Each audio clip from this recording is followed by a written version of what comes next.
So, kumusta kayo mga katoto? This is KRA Stories at ngayong araw pag-uusapan natin ang nagtatrending ngayon sa Facebook, sa Twitter at kahit saan man tayo magpunta na social media ay nagtatrending itong video na ito kung saan involved ang isang batang babae na naka-uniform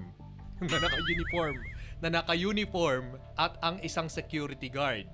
Sa video, pinapaalis ng security guard ang isang batang babae na hindi naman natin alam kung ano ang dahilan, pero napaka-cruel ng ginawa ng security guard. Dapat hindi ganun ang ginawa niya. Kaya naman papanoorin natin siya mga katauto at magbibigay tayo ng komentaryo natin.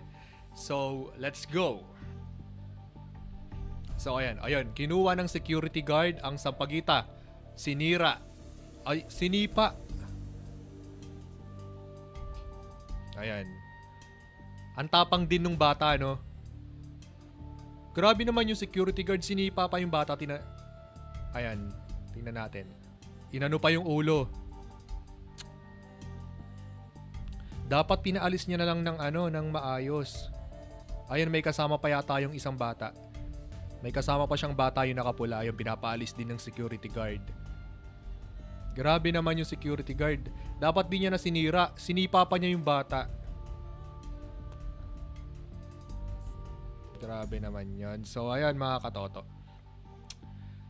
Sa napanood natin, ang iisipin agad natin na ang sama-sama talaga ng security guard. Pero, totoo naman kasi, dapat hindi niya nasinipa at hinampas yung ulo ng bata. Kasi, matutroma yung bata eh. Parang, hindi ko masabi paano ba yan. Basta maaalala niya yung buong buhay niya. Tapos, pinagtataka ko, may nagvi-video. Bakit hindi man lang niya inawat yung security guard? Yung nagbi-video. Kung sino man yung nagbi-video, binidyohan niya lang pero hindi niya inawat yung security guard. So, ayun lang. Tataka lang ako sa nagbi-video. So, eto na nga. Kanina, naglabas na rin ng statement o kahapon, naglabas na rin ng statement yung SM Malls na tinanggal na daw nila yung security guard at hindi na daw pwede na apply ang security guard na ito sa kahit na anumang SM Malls sa buong bansa. So in fairness naman sa SM Malls, no, kasi ang bilis nilang mag-react at ang bilis nilang kumilos. So tinanggal agad nila yung security guard, hindi na daw pwedeng mag-apply sa kahit na anumang SM Malls. At syempre, mahihiya na rin yung ibang kumpanya na tanggapin itong security guard na ito kasi nga may record na at naka-video pa, kitang-kita naman yung kanyang karahasan dun sa bata. Pero para naman maging fair tayo dun sa security guard, aalamin natin kung ano nga ba yung totoong nangyari bago pa man ma-video nung uploader yung video nga. Kasi hindi pa natin alam kung bakit pinapaalis nung security guard yung bata. So hahanapin natin yan. Pero for the meantime, magbabasa muna tayo ngayon ng mga komento ng mga netizens tungkol sa videong ito. So let's go! So mga katoto, in line with that issue.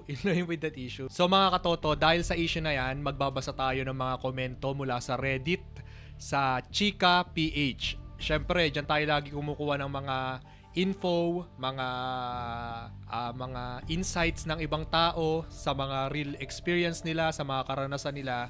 So, dyan talaga maganda kumuha ng info sa Reddit. So, titingnan natin kung ano mga komento ng mga tao sa Reddit tungkol sa issue na ito. At baka makakuha tayo ng more information tungkol doon sa nangyari. So, let's go! Tingnan natin yung mga komento sa Reddit. So, dito mga katoto sa Reddit PH o dito sa r/chikaph, may nag-post 9 hours ago kung saan may title na student na tinadyakan ng guard sa SM Mega Mall. So ito yung post niya. Sabi niya wala pa daw siyang masite na complete details kung bakit daw umabot sa ganito. Pero gusto niya daw munang maging neutral tungkol dito. Kasi daw, uso daw ngayon yung mga nagbibihis estudyante. I want to be neutral muna regarding this kasi hindi pa uso rin mga nagbibihis estudyante. Kunwari na badyaw. Okay, uso daw ngayon yung mga badyaw na nagbibihis estudyante. Okay, nagbibihis estudyante daw yung mga badyaw. So dito sa comment ni Nothing Spaces, sabi niya nagwo-work daw siya sa area na yan, June pa lang daw ay nandyan na yung mga bata. So lalaking bata daw na naka-uniform ang lagi niyang naaabutan. Nakapwesto daw sila minsan sa may overpass sa tapat ng SM Mega Tower. Walang logo yung uniform. Tapos tinanong niya daw isang beses kung saan school. Wala daw imik yung bata. So, hindi na daw siya naawa pagkatapos nun kasi parang sketchy na daw. And then may nag-reply naman, sabi niya same daw, 3 bata daw yun nandun. O 3 bata daw yun nandun, nakaupo sa gilid, may kargang baby yung nanay nila. Nandyan din daw sila around 2022. Also, ang tagal na pala niyan. Ang tagal na pala nila dyan, 2022 pa yung mga bata. Ang mga comment nila dito baka daw modus, tapos pinanghihingi yung mga bata ng pera. Napikon na daw yung guard sa bata kasi alam niya naman daw na modus. So eto pa, sabi ni Aunt Andy, the guard was just doing his job. Sana dumami yung mga badyaw dyan sa SM Mega Mall after their directive. Nakakaloka. Okay. So pinapatamaan niya yung SM Malls kasi tinanggal nung SM Malls yung guard dahil nga sa issue na to. So baka daw sa ginawa ng SM Mega Mall lalong dumami yung mga modus, yung mga ganyan modus, yung pinagpapalimos yung mga bata, pinagpapanggap na estudyante. So dapat daw nag-investigate muna daw yung SM bago sila magdesisyon. So overall ganito lang yung mga comment nila, parang sinasabi nila na yung bata ay isang nasa sindikato, modus, pinanghihingi ng magulang ng pera o mga ganong context. Pero sana hindi naman ginawa ng bodyguard na sinipa niya yung bata kahit na alam niyang modus, dapat pinaalis niya ng maayos. Pero hindi din natin masisisi yung bodyguard, baka napikon siya, baka matagal niya na yung pinapaalis niya ng maayos, baka lumaban, hindi natin nakita sa video, pero mali pa rin, di dapat niya sinaktan na ganon.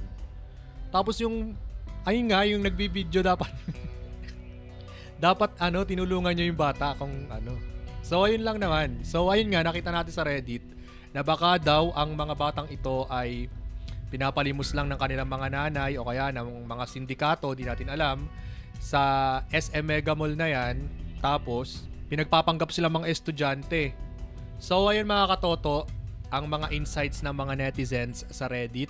At kung meron pang update sa issue na ito mga katoto, pag-uusapan ulit natin yan sa susunod na video. Pero sa ngayon mga katoto, hanggang dito muna tayo.